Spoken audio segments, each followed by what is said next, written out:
In this news roundup of a week for Friday, October 24th, 2025, President Trump slaps sanctions on 2 Russian oil companies, but don't start celebrating too soon.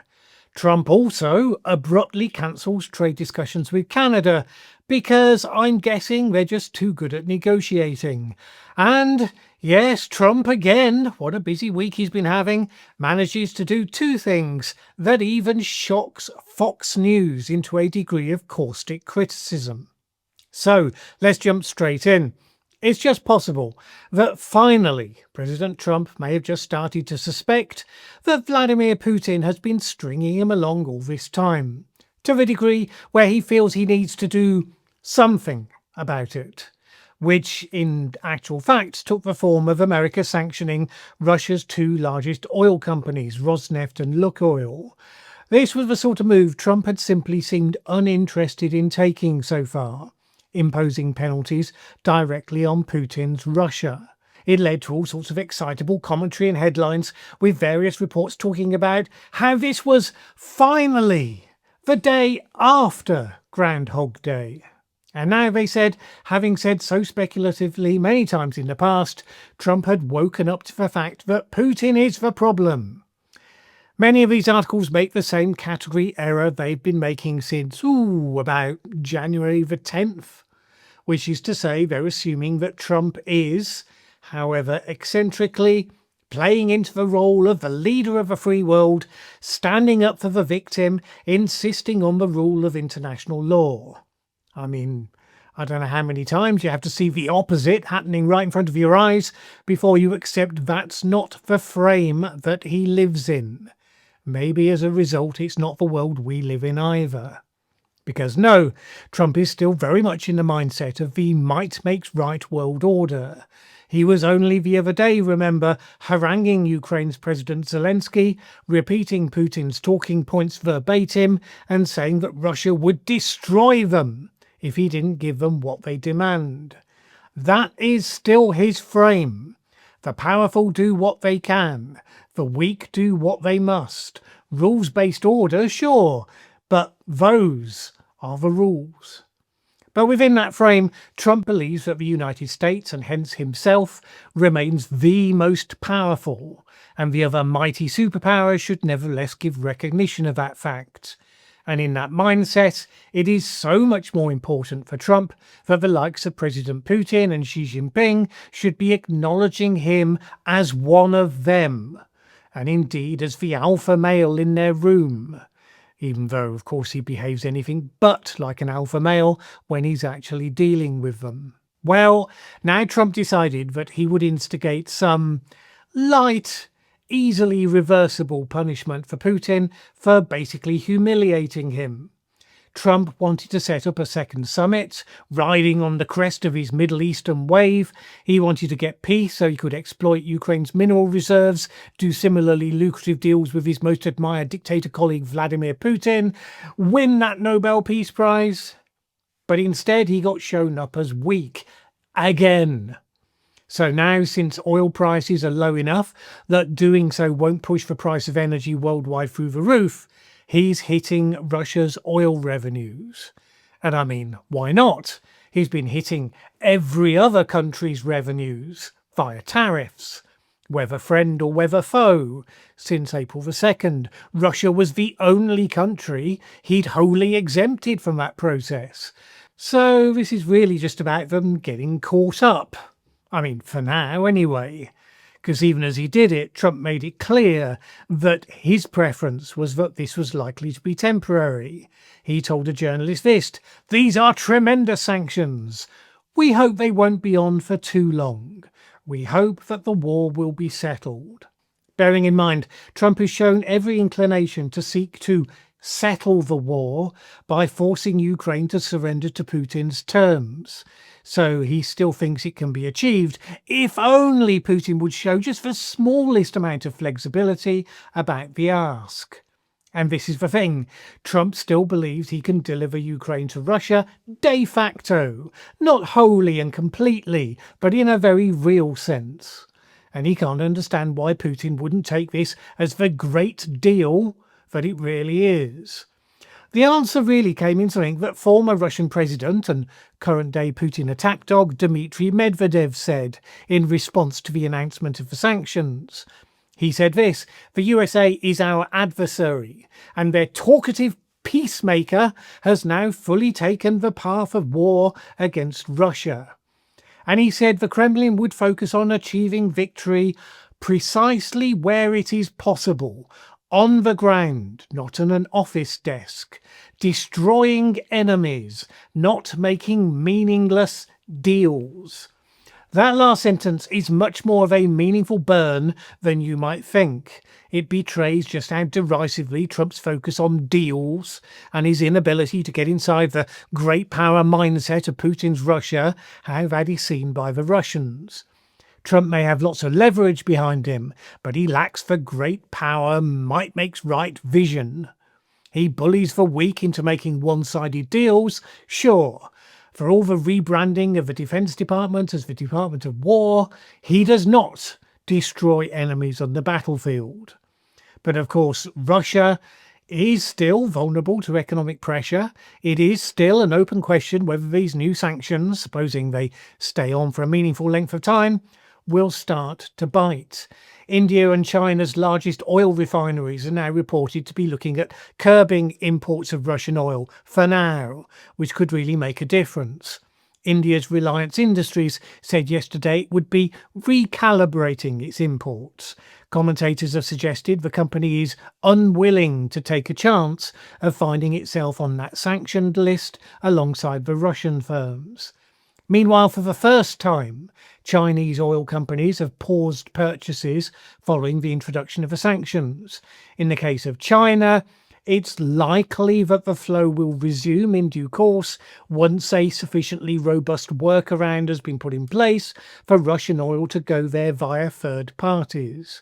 Vladimir Putin dismissed the move to sanctions as an unfriendly act, which I would suggest resulted in the leader of every other country in the world, bar the United States, saying, "Yeah, welcome to our world."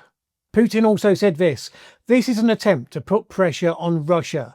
No self-respecting country ever does anything under pressure." He didn't say, "Not you, Ukraine, the other countries," basically just us and China. But he probably should have.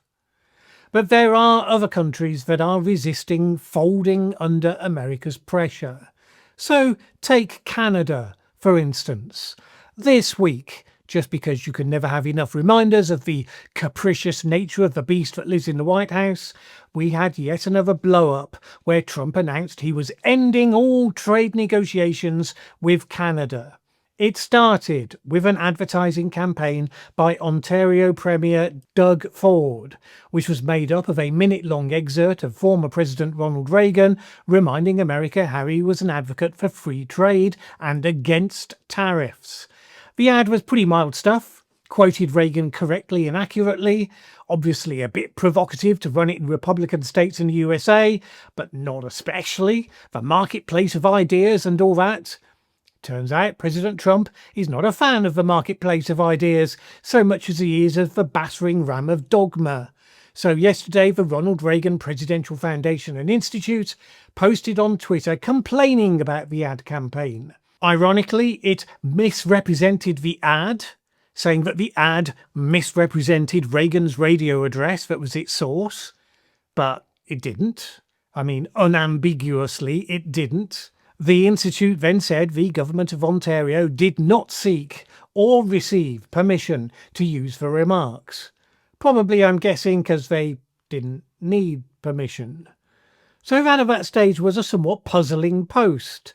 But the purpose all became clear just an hour later, when President Trump posted on his social media platform, "The Ronald Reagan Foundation has just announced that Canada has fraudulently used an advertisement, which is fake, featuring Ronald Reagan speaking negatively about tariffs. They only did this to interfere with the decision of the US Supreme Court and other courts." Then we shift into all caps mode, so we know he means business. Tariffs are very important to the national security and economy of the USA. Based on their egregious behaviour, all trade negotiations with Canada are hereby terminated. But this had clearly gotten under his skin, so he posted again a few hours later. Canada cheated and got caught. They fraudulently took a big buy ad saying that Ronald Reagan did not like tariffs, when actually he, all caps, loved tariffs for our country and its national security. Except, nah, he didn't really. The speech is from a point where Reagan had responded with a targeted tariff against Japan, but he was making a point at that time to say it was in response to a specific injustice. Generally, you and he supported free trade, would be against tariffs for their own sake. And he actually came back to the topic again, where he said this: "Today, protectionism is being used by some American politicians as a cheap form of nationalism, a fig leaf for those unwilling to maintain America's military strength and who lack the resolve to stand up to real enemies, countries that would use violence against us or our allies. Our peaceful trading partners are not our enemies, they are our allies." And he continued, "We should beware of the demagogues who are ready to declare a trade war against our friends, weakening our economy, our national security, and the entire free world." No, I can't think of anyone who fits that description. Can you? Anyway, it turns out that according to the authorized Trump 2025 history of America, Ronald Reagan loved tariffs, and America is entitled to bully and penalize anyone who suggests otherwise. And so Trump has, for now, cancelled trade negotiations with Canada. Probably a reflection of the fact that Prime Minister Mark Carney wasn't agreeing to Trump's massively one-sided trade deal approach, as so many others have. As recently as 2 days ago, Canada-US Trade Minister Dominic LeBlanc's office said that the talks were making progress.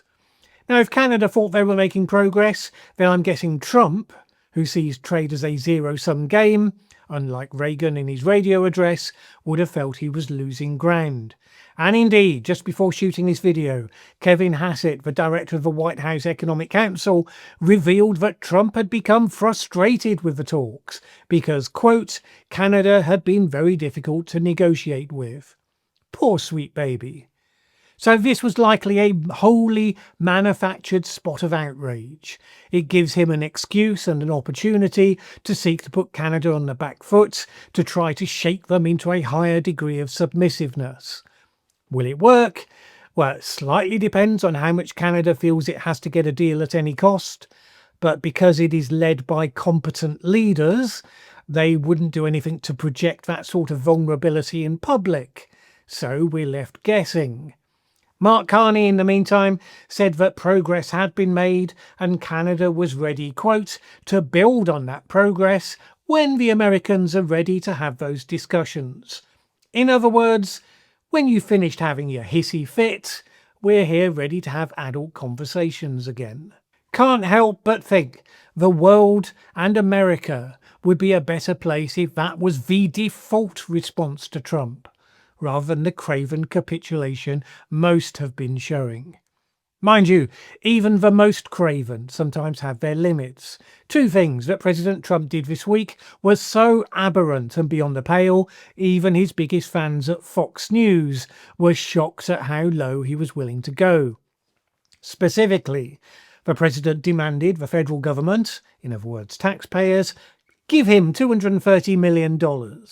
This supposedly in damages that he suffered during the investigations that led to 4 indictments against him. This demand would be considered by Trump's own Justice Department, specifically by the Deputy Attorney General Todd Blanche, who was, you may remember, Trump's former defense lawyer for, yes, those cases. Even Fox News noted that this was impossible to ignore as a blatant conflict of interest. Fox's Howard Kurtz said this controversy strikes a nerve because it's easy to understand. You don't need a law degree to grasp it. For most folks, it looks like Trump enriching himself at the public expense. Do you think? I'm only curious about who are the folks who think that's not what it looks like." Republican Senator Tom Tillis managed to point out the bleeding obvious while also missing out the arguably equally obvious. Terrible optics. We're talking about $250 million transferring maybe to the president when we're in a shutdown posture. So wait, if the government wasn't shut down right now, then in that case it would be okay, because it's the shutdown part that's the problem. Let's just suggest that's not the majority view. Fox suggested that even Trump sounded a bit sheepish when he was asked about it in the White House. He said this, "It's interesting because I'm the one that makes the decision, right? And that decision would have to go across my desk. And it's awfully strange to make a decision where I'm paying myself." That's strange if you're using the authorized 2025 Trump dictionary, astonishingly corrupt if you have an older dictionary. But let's not nitpick. But, Trump continued, "I was damaged very greatly, and any money I would get, I would give to charity." At this point, it's worth recalling Trump's status as a lying liar who lies a lot, and noting that previous claims to have donated large sums to charity have rarely been verified, for instance in studying the very unusual release of a tax return.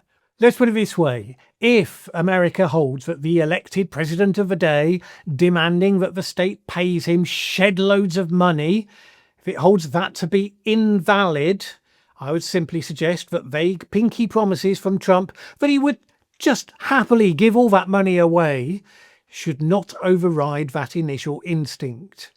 Not least because of a second item that got Fox News' goat, the fact that Trump has been tearing down the East Wing of the White House in order to make way for his vanity project ballroom. As Fox News noted, the president had explicitly promised in that case that that would not happen. He said this, "It won't interfere with the current building." He said that as he signed the executive order. "It'll be near it, but not touching it, and pays total respect to the existing building, which I'm the biggest fan of. It's my favourite. It's my favourite place. I love it." Yet that assurance, Fox News noted, turned out to be meaningless. In short, it concluded, the president has had many good weeks. This is not one of them. Well, if you're going to hold it against him when he tells a lie, you might have to go back and reevaluate a lot of those good weeks. Because, talk about a slippery slope. Not everybody at Fox News got the memo. David Marcus penned a separate piece that started like this. "The Democrats, or socialists, or whatever they are these days, are hopping mad over President Donald Trump's construction of a ballroom in the East Wing of the White House.